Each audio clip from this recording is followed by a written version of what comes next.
program that, in my mind, is fixing to be the best place in college baseball and football. I wouldn't be here today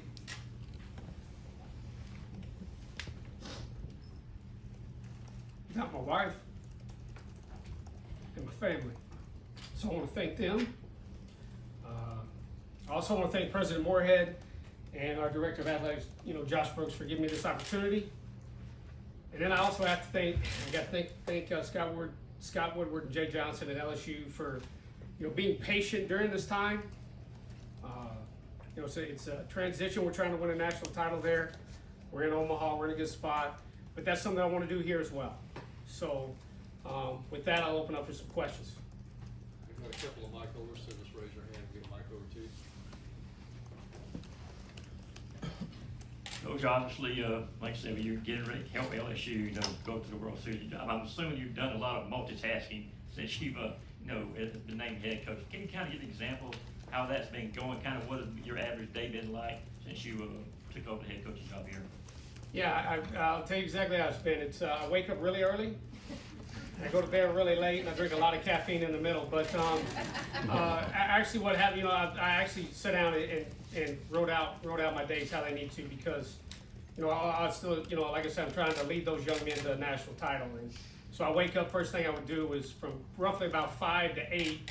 I was doing all LSU game prep, getting ready, getting our day ready, breaking down film of other teams and so forth. And then I would take that window from, roughly 8 to noon, and I was calling a lot of our players. That was my first priority. Was I wanted to touch all of them. I wanted to get in there and talk to all of them, and that takes time. Those phone conversations aren't easy, or they're not quick. Those things were lasting a good 30 minutes. I want them asking me questions. I want to get to know them, and then we would start practice again. I'd have to start prepping for our practice till about 4, and then you're coming back home and you're back on the phone again and then you're looking at rosters, and then you're looking at recruits, and you go to bed at midnight and get them to do it again, and that's just the way it is. And so, yeah. Coach, congratulations on the appointment.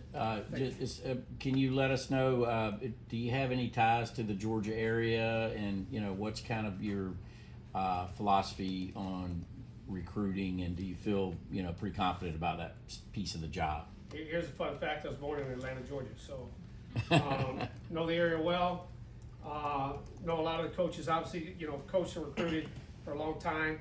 If you're going to be any good, you come to the state of Georgia. They got phenomenal baseball players here, and so you've developed a lot of relationships with coaches here over the years, just because, like I said, they have such good baseball here in the state. I've recruited a lot of players out of Georgia. Coaching one right now is going to be a first rounder at LSU, right outside of Atlanta, Ty Floyd, and a lot of ties and connections here. We will enhance those even more. Coach, congratulations on getting hired. Josh talked about the commitment the university has for the baseball program. Did you need some convincing on that, and what kind of things did you hear during the interview process that made you want to come here? Good question. A lot of things I think about when I come here is because you're in this state so much recruiting. You look around, you go, this is, you look at per capita, in my opinion, and I think you could get probably all 14 coaches, head coaches in the league to say that Georgia's the best state for baseball. So that was a big draw. I think the facilities now are phenomenal, but what we're doing, what Josh is doing with the 40, it will become the best place to play this game at this level. With the commitment not only they made to the facilities, but with the technology that we're going to be able to bring in and implement. I'm huge on development. They're behind that. That's what they were looking for. I tell people all the time, you got to be careful to generic programming, generic development. Players will get lost. You'll just lose them. And so when I heard the fact that we're doing the $45 million upgrade and we want the technology, that was it was a perfect match right there.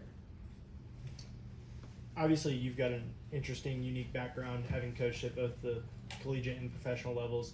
How have you seen that experience with the Twins help you this year, and how do you think that'll help you going forward as a head coach? Yeah, I think it's a thing I would tell. I'm ready now. I had some opportunities, obviously, some smaller places over the years, and you get to the big leagues and the game is so fast, and you understand like how hard it is to maintain the level that those guys are at. And then, you know, as I went through there and was running the defensive side of the ball, so to speak, the pitching, running the bullpen, winning back-to-back Central titles, you know, obviously, and making it to the playoffs. The knowledge I gained from that, I don't think you might learn in 10 years, you know, doing what I'm doing right now. And I was fortunate to get in 3.5. Coach, there was a bit of a photo going around on Twitter of after you told the team that you were heading here that they came around and hugged you. You've also talked about how important having a tight locker room is. How do you plan on kind of interjecting that culture here once you arrive? I'll give you a short answer. We might not get out of here in time, but the short answer is this: you know, when you bring guys together and you paint the vision, you know, the first step you got to have is you got to think you can do it, and you got to believe, then you got to go get it, right? So one of the ways that I think that we do that is through our individual development plans. When everybody knows that we have a plan specific for each guy, and that we're working to get each guy better, not just this massive group of whatever, where one size may try to fit all and it fits really only half the team. And then when we're having that individual relationship, and then you're teaching this, you know, I've said this, there's one thing that the team who wins the national title will do more than anybody else this year, and that'll be high-five each other, right? So that's how we're gonna do it. We're gonna do it with consistency. We're gonna do it with showing up and everybody knowing every single day that everybody's trying to get better. When we get in that locker room, the goals start to come together. And it's like I told them, we're gonna high-five more than anybody next year. That's our plan. Coach, I know, you know, filling out your staff is probably one of the foremost things on your mind right now. Kind of what are you looking for as far as the men you want to bring in here to do that? And I'm assuming you're going to be your own pitching coach for the team next year. Correct. I will do the pitching. I'll start with that one. I'll do the pitching. You know, we're going to get an offensive guy. You know, I'm currently in that process right now. I think our ballpark is very unique in the best way. It has the ability, obviously, hitting the ball to right field. You can run a lot of balls out of the yard at Yankee Stadium, right? They got short right field. It's got a short right field, but it also can play to speed. When you look at the gaps you got in left center and just a big center field. So I'm looking for a guy who obviously can not only, it's easy, there's a lot of things now with launch angle and different things of that nature in the homer, but we're going to be able to score runs a lot of different ways. You can't beat Paul Skeens by hitting homers. You're going to have to get guys on, you're going to have to steal bases, you got to put the ball on the carpet, you're going to have to get them over and get them in, and we're going to do that as well. You mentioned launch angle and the data. That seems to be what you're most known for. What is it about analytics and data and all those numbers that intrigues you so much, and how do you apply that player to player? Yeah, we're in a day and age, you know, we can talk about generations and different things, but players today, when you make a change, you better be 100% objective. They got this cool thing called an iPhone, and there's this cool thing called Google, and they can look it up and see if you're right or wrong.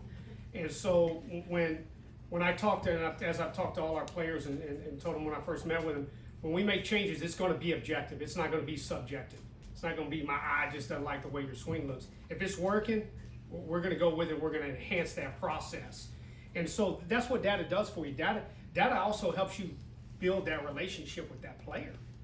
You know, when you make that objective change and they see that they've got a better result, the buy-in becomes higher. And, you know, there's a lot of people who say, you want to get better at something, you better measure it. We're going to be measuring a lot. Coach, you talked about how important your family was in making that call from heading from the Twins to LSU and how they were ready to get down to Baton Rouge. How important were they for making this decision and making the call to come to Athens? Yeah, very important. You know, I've been a guy who's, you know, just tries to put my head down and go to work, and the phone rings, and so forth. But extremely important, right? I mean, that's your support. People will tell you I can only really do one thing, and that's coach baseball. I'm bad at a lot of stuff around our house. So, but I can coach baseball. I can cook a little bit. I can grill a little bit, but that's about it. So yeah, my family was extremely important, you know, when it came down to it. Hey, Coach, you sort of harping on this earlier. Georgia is a baseball-rich state for aspiring players. Over the years, there's a lot of players that have felt that, the University of Georgia was maybe not within their reach, and they couldn't break the door down. What might be your words to any players in this state and, bordering that might aspire to come here because you're here now? What do they need to do? That'll hit a little bit to my recruiting, right? I mean, it's like, you look, talent's there, right? There's so many services out now, and we can look up and find out who's throwing 90 miles an hour and hitting this or doing this. At the end of the day, too, then it's going to come down to this. Hey, are you going to be so invested in the University of Georgia and the University of Georgia baseball program, and when you put that G on, you're ready to go. You're ready to do things that you may never thought you could do before, but when you look back, you're gonna go, wow, that was actually enjoyable, but maybe it was hard.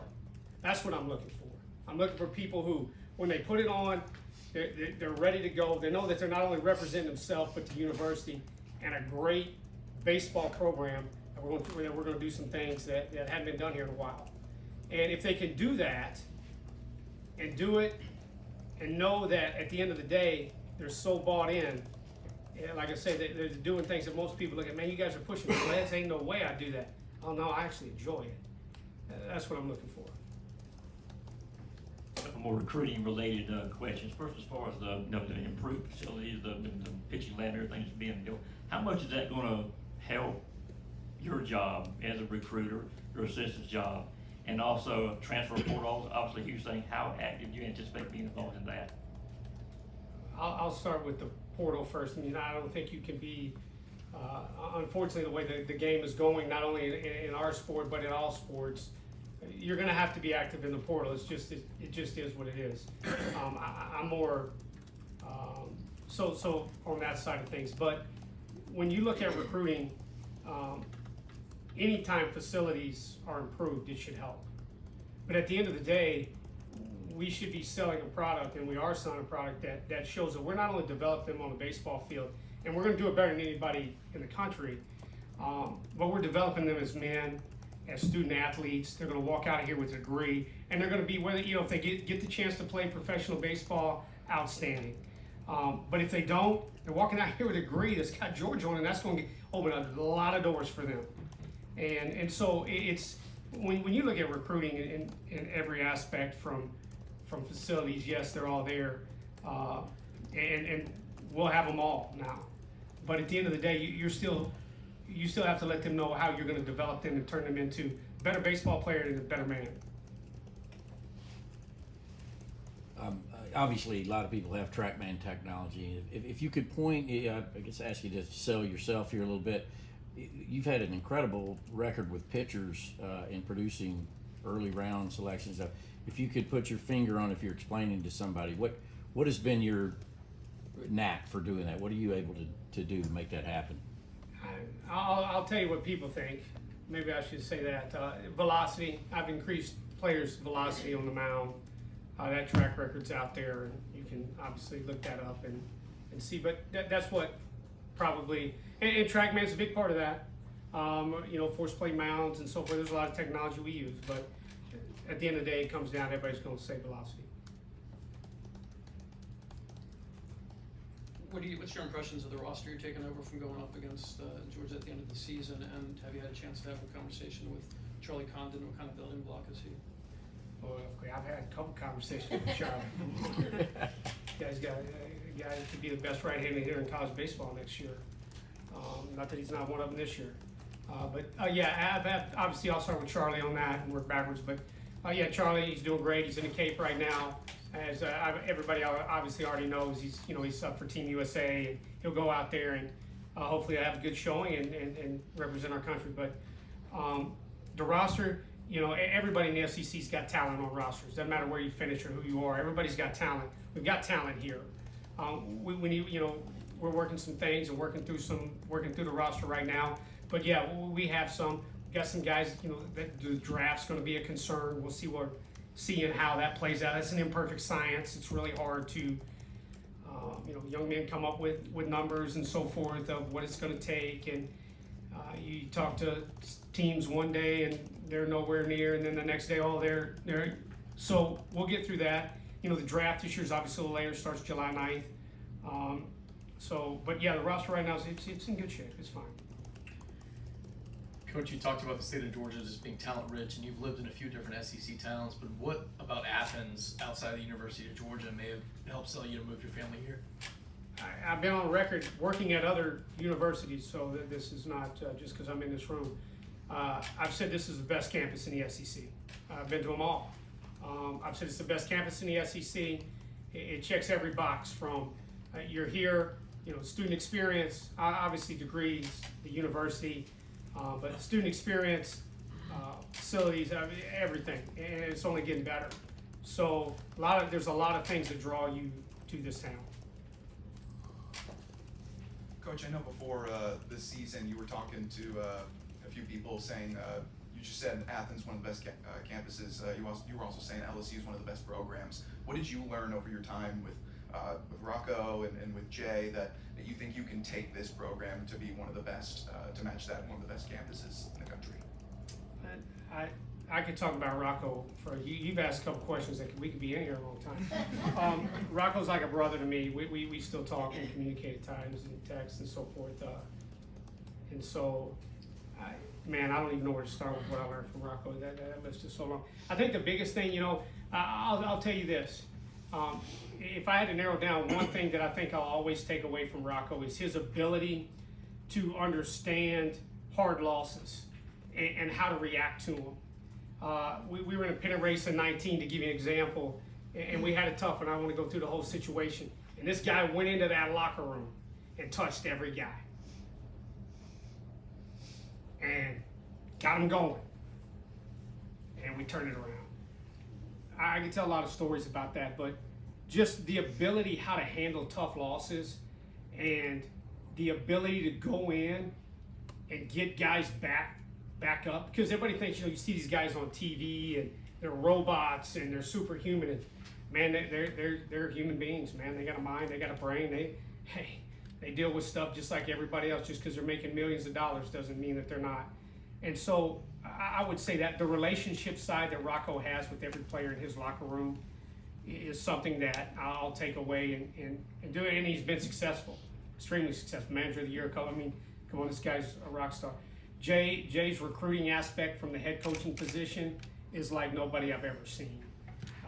And I've worked with obviously a couple head coaches in our league as fellow colleagues, and then turned into head coaches in this league. And so learning the process of how Jay balances the recruiting and practice, so to speak, or, you know, player development is something that I'll take away from you. Got time for a couple more questions?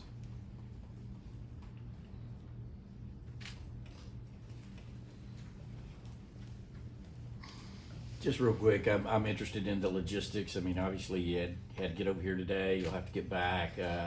How has all that happened? How the last couple of days been from what you had to leave behind, what you're having to do here, and when you'll go back? I think I'm going to go back to professional baseball. It's kind of like when you play Seattle on Sunday night baseball, and you got to get on, and you're on the West Coast, and you got to fly back to Minnesota, and you got a 6:31 Monday night. So you just get used to it. Yeah, the logistics. Yeah, we obviously won Sunday night. That was fun, special. Anytime you do that, it's hard. People don't realize, they just think it's a given. It's hard. We won yesterday. We had to rally up and get obviously our logistics for the week. I was able to. I still had wanted to get back talk to Charlie again, talk to some other players again. Then got here. We'll fly back tonight. I got a bullpen in the morning with Paul Skeens at 8. And we leave for Omaha at 10. And then I'll be on the horn once we finish practice tomorrow, 3 o'clock.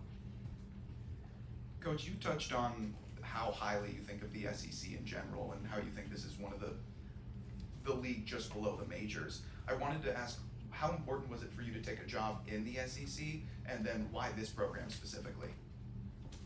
I think it's with anybody, right? You want to be at the highest level you can be at, and have that chance to be as successful as possible at that level. And, you know, you think about, you know, I think just a lot about how fast-paced this is, and that's the way it should be. I don't think it's a marathon. I just think it's a sprint that doesn't have a finish line. You got to wake up and sprint every day, and that's something I like to do. That's, you know, my wife can really speak to it. I mean, you're just used to it. Not that other leagues you don't have to sprint in. I don't mean it like that, but that's just the way I'm wired. And so I enjoy it, and I want to be around the best players. And I think this league is that. I think you learn more. You know, I've been fond of saying I probably learned more from players in the big leagues than they learned from me.